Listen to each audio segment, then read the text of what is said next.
IT বাড়ির পক্ষ থেকে আপনাদের সবাইকে স্বাগত জানাচ্ছি HTML CSS Bangla video tutorial আজকের পর্বে। গত পর্বে আমরা এইচটিএমএল এর রেডিও বাটন তৈরি করা শিখেছি এবং আমরা আজকের পর্বে যে বিষয়টি শিখব সেটি হচ্ছে আমরা কিভাবে ড্রপ ডাউন অপশন তৈরি করতে পারি। যেমন অনেক সময় দেখা যায় যে কান্ট্রি সিলেক্ট করার ক্ষেত্রে অনেকগুলো কান্ট্রি একসাথে থাকে এবং সেখানে আমরা ক্লিক করে বাংলাদেশ বা আমাদের কান্ট্রি সিলেক্ট করে দিই। এই কাজটা কিভাবে করতে হয় আমরা সেটাই দেখব। তো নতুন ট্যাগ ইউজ করার পূর্বে দেখুন গত পর্বে আমরা এই পর্যন্ত তৈরি করেছিলাম, এই ফর্মটার এই পর্যন্ত ছিল। সো আমরা আজকে এটার পরে আমরা আরও কিছু অপশন এখানে অ্যাড করব। আমরা এখানে যদি কান্ট্রি সিলেক্ট করার অপশন রাখি তো সিলেক্ট এলিমেন্টের জন্য আমাদের এইচটিএমএল এ যে ট্যাগ ইউজ করতে হয় সিলেক্ট নামে আলাদা একটি ট্যাগে আছে এবং সেটি হচ্ছে ডাবল ট্যাগ সিলেক্ট অপশন। এবং এই সিলেক্টের মধ্যে আমরা আমাদের যে অপশনগুলো আছে আমরা সেগুলো ইউজ করব। সিলেক্টের মধ্যে আমরা চাইলে নেম প্রপার্টি ইউজ করতে পারি, নেম আমাদের সুবিধার জন্য। এটা হচ্ছে ডেভেলপ করার জন্য, যদিও নেমটা ইউজ করতে হয় না। তো আমরা এখানে কান্ট্রি ইউজ করতে যাচ্ছি এবং আমাদের এখানে অপশন আকারে দেখুন সিলেক্টের মধ্যে আমরা কি দিলাম, এখানে অপশন। আশা করি এগুলো সবাই পারবেন, এগুলো খুবই ইজি। সো আমি এখানে আপনাদেরকে শুধু শুধু বেশি কথা না বলে আমরা ডিরেক্টলি দেখিয়ে দিচ্ছি যে কিভাবে করতে হয়। দেখুন ড্রপ ডাউন অপশনের জন্য যে আমরা কান্ট্রি যেভাবে সিলেক্ট করি সেটার জন্য এইভাবে সিলেক্ট এবং সিলেক্টের ভেতরে অপশন, এবং এই অপশনের মধ্যে আমাদেরকে কান্ট্রিগুলার নাম এখানে দিতে হবে। আমরা প্রথমে ইউএসএ দিই, বাংলাদেশকে একটু ভেতরে রাখি তাহলে আপনাদের বুঝতে সুবিধা হবে। এখানে কানাডা, তারপর এখানে অপশনের মধ্যে আমরা এখানে দিতে পারি যে অস্ট্রেলিয়া, এরপরে আমরা এখানে বাংলাদেশ দিই, বাংলাদেশ, এরপর এখানে দেই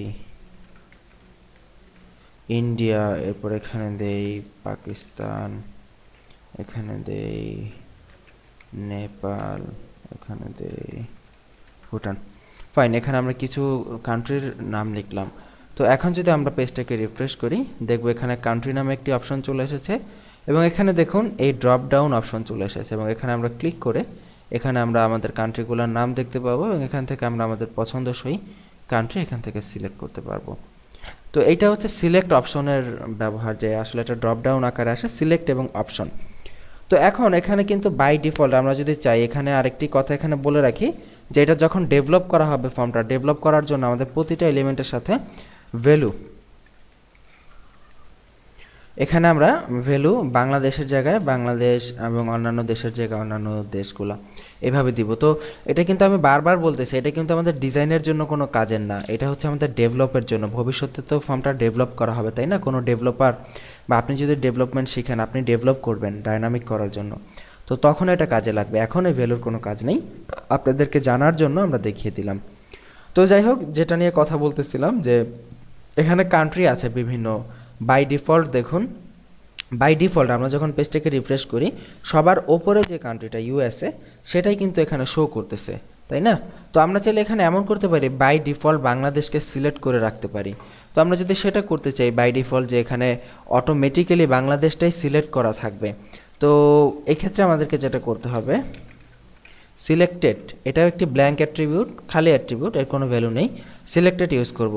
এবার যদি রিফ্রেশ করি দেখবেন যে বাই ডিফল্ট এখান থেকে বাংলাদেশটাই কিন্তু বাই ডিফল্ট সিলেক্ট করা আছে। তো এইভাবে আপনি কাজ করতে পারেন এখানে। এবং এখানে একটি জিনিস খেয়াল করুন যে এই জেন্ডার মানে রেডিও বাটনের সময় বাই ডিফল্ট চেক করার জন্য বা সিলেক্ট করার জন্য আমরা কিন্তু চেকড ইউজ করেছি, বাট সিলেক্ট অপশনে এসে আমরা বাই ডিফল্ট সিলেক্টেড ইউজ করেছি। কেন, তাই না? কেন? কারণ এইখানে ইউজ করলাম চেকড, এখানে ইউজ করলাম সিলেক্টেড, কিন্তু কাজ তো দুইটার একই। কিন্তু এরকম কেন হলো? কারণ হচ্ছে রেডিও বাটন সিলেক্ট করা যায় না, রেডিও বাটন চেক করতে হয়। যেমন দেখুন এখানে আমরা হয় মেল বা ফিমেল এটা চেক করে দিব ক্লিক করে, কিন্তু কান্ট্রি এটা হচ্ছে ড্রপ ডাউন বা সিলেক্ট অপশন, সিলেক্ট কী করতে হয়, এটা সিলেক্ট করতে হয় এখান থেকে। তো এই জন্য আমরা এখানে ইউজ করেছি চেকড এবং এখানে ইউজ করেছি সিলেক্টেড। আমরা যদি বাংলাদেশকে না দিয়ে বাই ডিফল্ট পাকিস্তানকে সিলেক্টেড করি, রিফ্রেশ করি, দেখবেন যে আমরা যে কোনো দেশই দেই না কেন রিফ্রেশ করার সাথে সাথে এটা পাকিস্তান বাই ডিফল্ট সিলেক্টেড হয়ে থাকবে।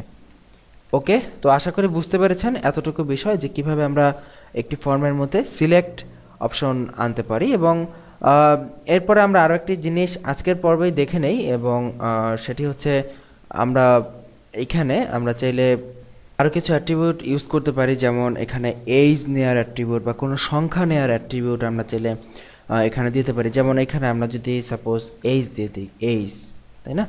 এইজ প্রয়োজন হতে পারে যে আপনার বয়স কত সেটা এখানে দেখাতে পারে, বা এখানে আমরা বার্থ ডেট দেখাতে পারি। আমরা এজটা পরে শিখি, আমরা এখানে বার্থ ডেট শিখি।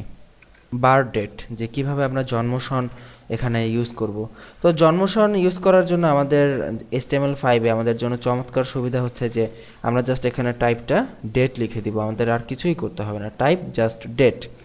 এবার যদি আমরা রিফ্রেশ করি, দেখবো এখানে অটোমেটিক্যালি বার্থ ডেট দেওয়ার অপশন চলে এসেছে, এবং আমরা যেহেতু টাইপ ডেট দিয়েছি, আমরা এখানে ক্লিক করে আমরা আমাদের ডেট মানে আমাদের জন্ম তারিখ কবে আমাদের এখান থেকে আমরা সেটা আমরা এখান থেকে আমাদের সুবিধা মতো আমরা এখানে সিলেক্ট করে দিতে পারবো।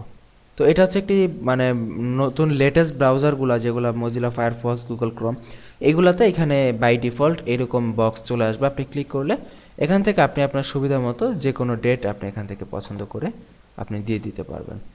তো এই বিষয়গুলো আমরা আজকের পর্বে শিখলাম, এবং আগামী পর্বে আমরা ফর্মের আরও বিভিন্ন বিষয় সম্পর্কে জানবো।